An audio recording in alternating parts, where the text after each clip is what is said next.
being bench talk, the only thing you can talk about is either dual cab utes and how they're just killing everyone and anything on the roads, and electric cars. There's nothing else to talk about. That's the entire bench talk realm. If that is what you want, I've got an entire smorgasbord right in my little hand here. Just Ram utes and EVs. Yep. So our last bench talk, it was really just about, you know, the horrendous size utes on the road, and they should be taken off the road, and they're, you know, as big as Sherman tanks and all that stuff. And we thought, yeah, that's just the flavour of the month. Within no time, two more articles in paper. Hey. Jordan, hit pause already.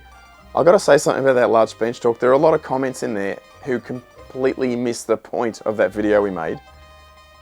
The point was not whether or not we liked utes or not. The point was whether people dictating what you should drive, and that's ridiculous. Buy whatever you want. I don't care what old mate down the street. If he wants to buy an electric car, a ute, or sports car, whatever, I couldn't care less. It's not my car. But a lot of people want to dictate what others drive. No, there's a certain segment of society that wants to dictate what others drive. That was the point of the video, but I think that went over the head of a lot of people, judging by some of the comments I read. Yeah, it was. Some people either thought we were either massively pro for them, or we hated them. It was all over the place.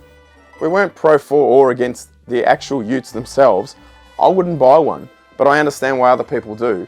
But the point was people dictating that whether you need or want that ute is irrelevant. They're basically Dodge Rams and some of the other American utes like the Silverados, and I think Ford's bringing in the F-150 now, aren't they? I saw last week that a whole boatload had arrived and was sitting on the docks. Yeah, and Toyota's bringing in the Tundra as well. Luke, the articles though, even after we did that video, there was just the articles sooking about these trucks as we the seppos like to call them. It just continued, just non-stop articles. So why don't we just continue where the last video left off, shall we? A tsunami of supersized American-style pickup trucks are hitting Melbourne roads as sales reach record levels. But some fed-up drivers say the vehicles have no place down under. Anyone who thinks they need one has a screw loose, more money than sense. But hang on, so you know what other people need in their life. That comment is just astounding. From the US straight to your suburb. They're the monster pickup trucks you either love... Absolute weapon of a tow vehicle. ...or you hate. I'm like, seriously? I'm trying to get into this spot and you've taken up 2 spots. What is with the obsession, how they always have to use the emoji, and just the obsession with just saying it's small D syndrome? Like just because you buy a big truck. It's like, it's like a joke from for how long ago? Is it even really funny anymore? Is that their crappy argument? But wasn't that the argument for buying a sports car? Yeah, now it's moved on to this. It's anything what you'd consider impractical. It's amazing what other people think the rationale behind why they wouldn't buy a car, so far no one else can buy one. These are great for the country, but I seriously question their appropriateness for cities. We need fewer large vehicles in cities, not more. Extraordinary... Jeez, I can't speak to it all today. I need one of those green bottles. I'm dying here. Hey, speaking of green bottles... I'm thirsty. We got stubby holders back in stock. We've also got some Barry stubby holders. Barra stubby holders. And with every stubby holder purchase, we will give you a free bottle opener keyring worth all of 35 cents. So that's a great bonus with your stubby holder. Luke, where did that keyring come from? It comes from China. Extraordinary that people would buy something as dangerous, inefficient and terrible for the environment when the world is literally on fire.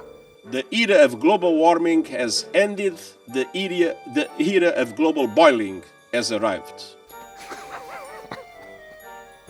You honestly think some dude buying a Ram who wants to tow his 15 jet skis gives a flying about how many dolphins are dying because of, I don't know. A lot of them buy them because of these things.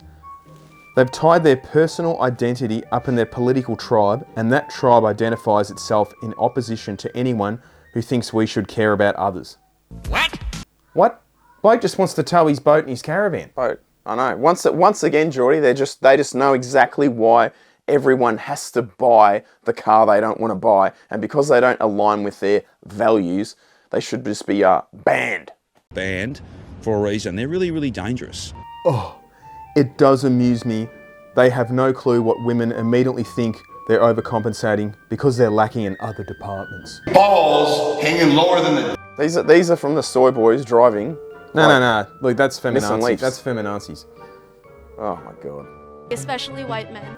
From what I've seen, it feels like now owning one of these, but not all owners, however, a group of people buy them that don't believe in climate change, Bing, bing. are against electric and hybrid cars, and are against Green Party or left wing. Bong, bong, bing, bing. Yeah, what's wrong with that? Common sense? People buy them as an FU, basically against what will be the future eventually. These vehicles won't exist the current form eventually. Good grammar here. They be hybrid and electric. Hey, whoever this bloke who hasn't had a root in 10 years, who wrote this comment, wrote that right. He may be true, they may not be around in 15 years, but it's not 15 years, is it? Show me what electric car you can go and buy right now that'll tow exactly the same. It's not going to tow your trailer. It's not going to tow your boat. The smaller vehicles do get pushed around a lot by the heavy load on the back. With something like this, it's a lot safer towing. I only need to move myself and 2 small dogs around and see no need to have a massive gas guzzling ute to do so. Unlike most male purchasers of these huge ego-stroking gas guzzlers. What's this person and their 2 mutts got to do with the next bloke who needs a big truck? If you're worried about fuel consumption, you probably should get a Prius. They are designed and built to intimidate, and the drivers drive them to intimidate. Bloody oath they do. Today I was driving along and I had this Ranger and I was actually in the car laughing, thinking, can this guy get any closer to me, right? You know when you're driving along thinking, where are you going, mate? But I was, you know what, Jordy? I was so intimidated by a guy in a Ranger. I mean, all I had to do was just breathe on the throttle and I gained it. And he probably had it floored, mind you, because, you know, all the power of the Ranger. How many minutes did it take him to catch up when you put on 10Ks? Some pretty good statistics here by the Knowles. A lot of these Chevy and Ram utes, some weigh over 3,500 kilos. Wrong. In regards to these huge Yank utes as obscenities and would ban them from entering cities, car parks or even towns. Well, imagine that. It's going to be like The Walking Dead or something and there's going to be a guard on the town.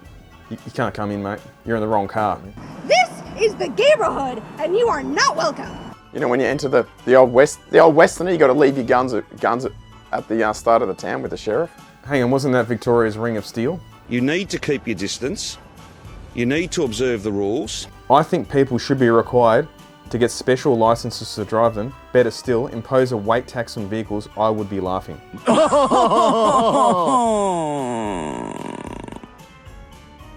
You go ahead and spend your hard-earned cash on the petrol to power your 5-ton vehicle. We're up to 5 ton now, Luke. 5 ton now, are we? Just don't expect to pay to fix the potholes it causes. No one's fixing the potholes. It's certainly not the government, is it? I'd rather waste money on. I'd rather spend $7 billion on some Commonwealth games. But I can confirm a final settlement, $380 million. I'm not going to apologise. This is the best outcome that Victoria could get.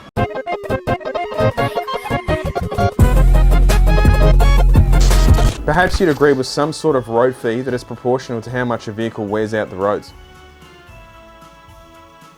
What, like a Tesla? Yeah, I know.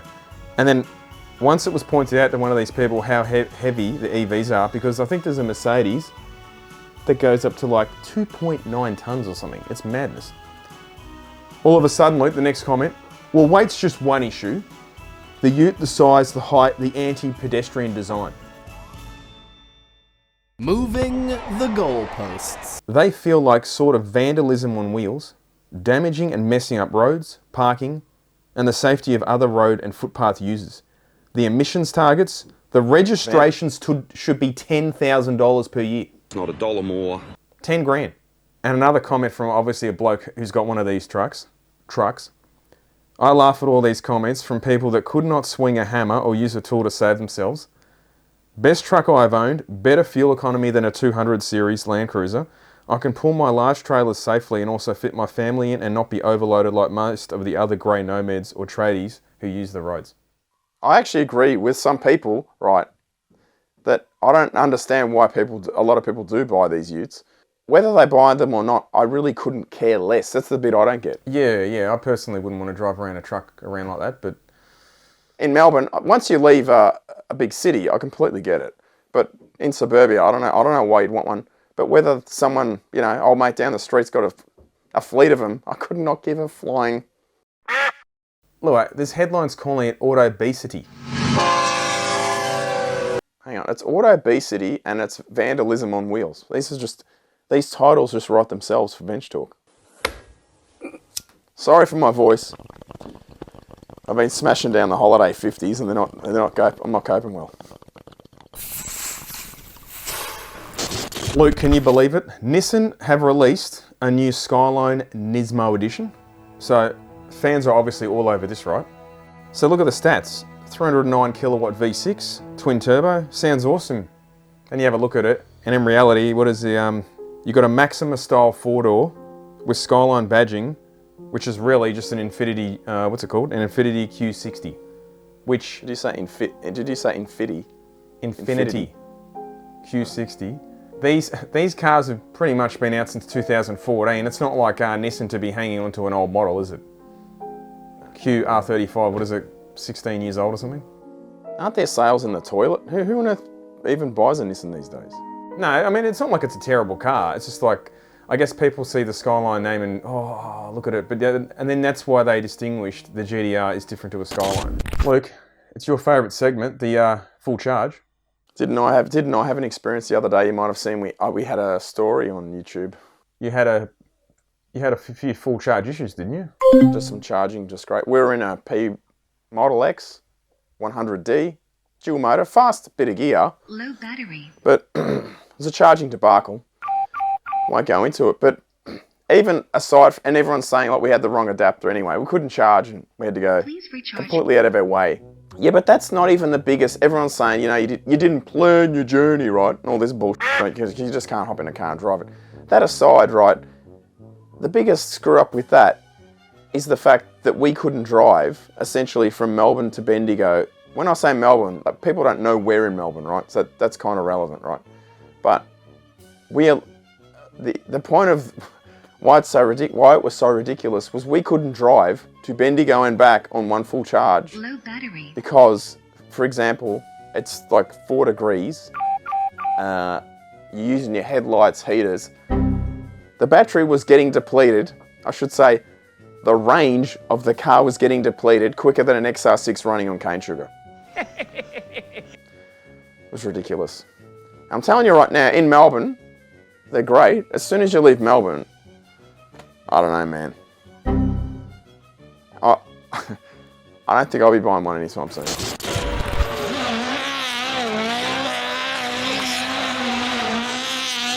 Look, Hyundai, they released, I don't know, this year, late last year, whatever. They've been releasing new lines of cars. Some of them are EVs. And so all the nerds are freaking out over them. Oh, man, 640 horsepower. Hey, Jordo. Another interruption. Jordo, hit pause. You know what we were following yesterday when we were in the Tesla? We were following one of those new iconic 6s, whatever you call it. The electric car. See, nobody cares. I tell you one thing with Hyundai that I like. They're going back to the old 90s and 80s type styling where they don't have this global crap where a lot of the cars from the same make actually look quite different. Hyundai's doing that quite well at the moment. If you ever look at their, I think Iconic 6 and Iconic 5, they're completely different looking cars. But at the Goodwood Festival of Speed, how dare that the test drivers was doing donuts with this EV, this Hyundai EV? Because that's just not on. That's not saving the environment.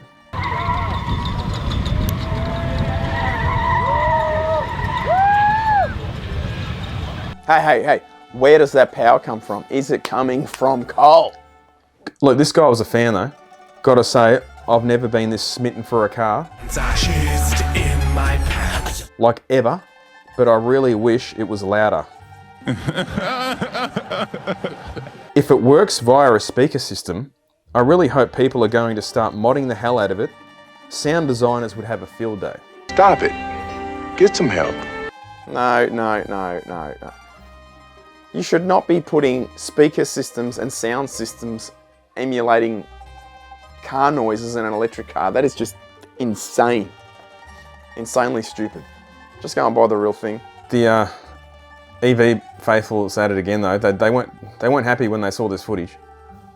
What makes people get their thrills by burning tyres, straining everything in the drivetrain, and making toxic smoke? There's nothing worse than being toxic. Cis, heterosexual men, absolutely, especially white men. Look, it's both this is referring to the burnouts. It's both boring and incredibly immature. Smoke is one of the 3 ingredients to satisfy bogans. They need sound and toxic fumes. It's all about the toxicity. There's a myth that EVs aren't as exciting to drive as ICE cars. It's a mystery wrapped in a riddle inside an enigma! A myth. But like this guy, first time climbing in the Leaf. No Hang on. But, Jordan, hit pause. Did you say climbing in a Leaf? I don't know where he's climbing. What is this like? Is this like a race car? You're getting over the scaffolding inside the car or something? Luke, no traffic either way in sight. Time to let the car off its leash. Off its leash. Switch off eco mode. It's not a man purse, it's called a satchel. Why was your car in eco mode in the first place? He's just going to unleash the horses here. Jordan, hit pause. This sounds like It's satire, but it's not. It's actually not. This is not satire. This is 100% real. This bloke, it's like he's stepping into something as quick as a hybrid Camry. You could certainly feel how powerful the vehicle was on the straights. And Look, switch off eco mode to get hair trigger throttle response. Hair trigger.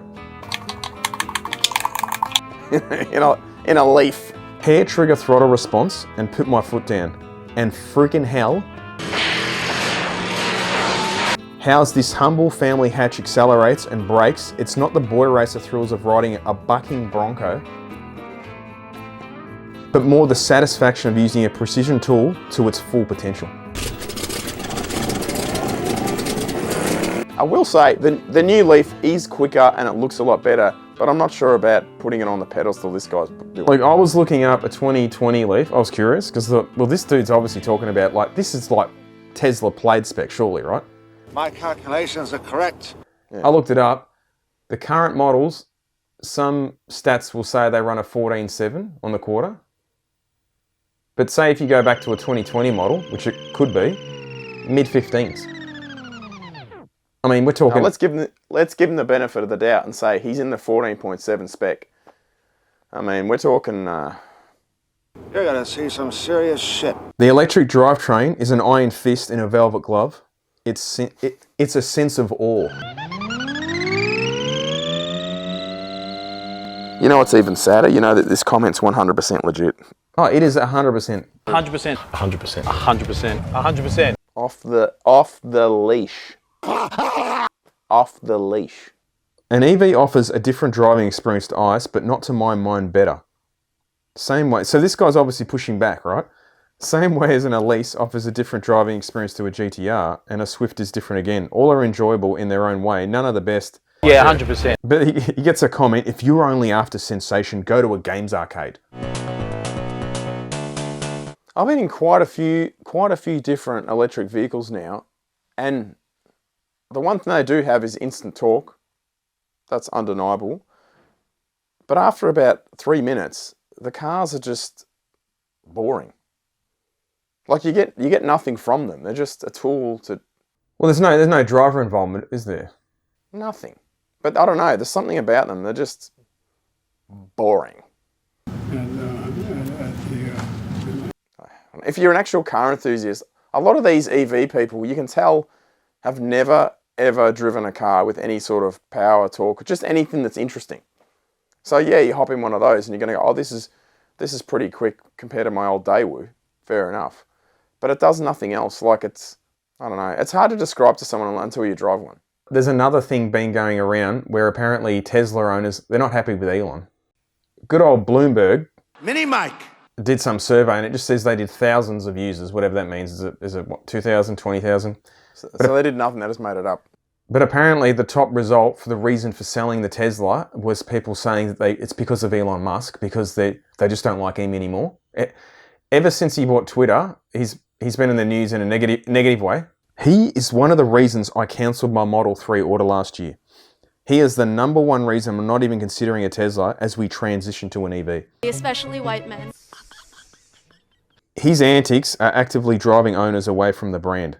I'd prefer not to be tied to the image of Tesla. I don't want my car to be an Elon Musk conversation starter.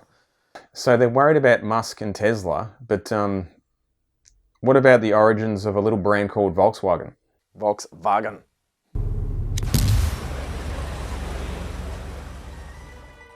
Jordo, you can't just talk about utes and electric vehicles every bench talk. 100%. That's all that seems to be in the news. The people. They're not going to be happy. There's going to be a lot of complaints. Come on, man. Bench talk used to be about Barras, RX-8 owners, and LSs on the limiter. What the heck is going on here? Those three subjects have just dried up. They're gone. Here's the deal. I'm just being bombarded with EV and ute news lately. You know what the dead set honesty is? I'm completely over Barras, LSs, and RX-8s. What did you say? Zero interest. Zero. Is this why you were hanging out with a Tesla yesterday? I'm making the switch. Full charge is coming, buddy.